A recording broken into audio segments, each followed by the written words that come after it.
ಮಿಥುನ ರಾಶಿ ಉದ್ಯೋಗ ಸಂಬಂಧದಲ್ಲಿ ಏಳಿಗೆ ಆಗ್ತದೆ.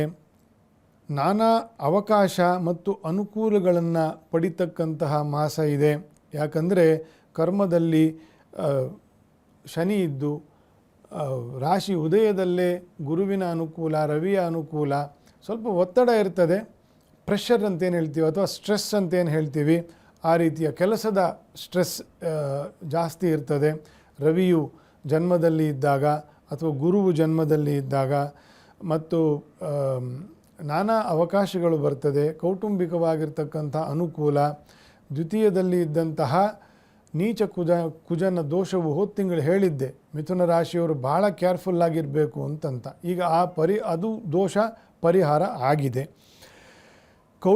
ಕೌಟುಂಬಿಕವಾಗಿರ್ತಕ್ಕಂತಹ ಕೆಲವು ವ್ಯಾಜ್ಯಗಳು ಸ್ವಲ್ಪ ಪರಿಹಾರ ಆಗ್ತದೆ.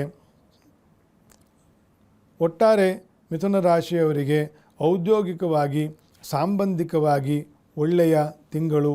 ಶ್ರೀನಿವಾಸ ದೇವರ ದರ್ಶನ, ಮೆಟ್ಟಲು ಸೇವೆ, ತುಪ್ಪದ ಆರತಿ ಅಥವಾ ಕಮಲ ಅಲಂಕಾರ ಇತ್ಯಾದಿಗಳನ್ನು ವಿಶೇಷವಾಗಿ ಮಾಡತಕ್ಕದ್ದು. ಮಿಥುನ ರಾಶಿಯವರಿಗೆ ಬುಧನ ಅನುಕೂಲ ಉಂಟಾಗಿ ಶ್ರೀನಿವಾಸ ದೇವರ ಅನುಗ್ರಹ ಉಂಟಾಗ್ತದೆ.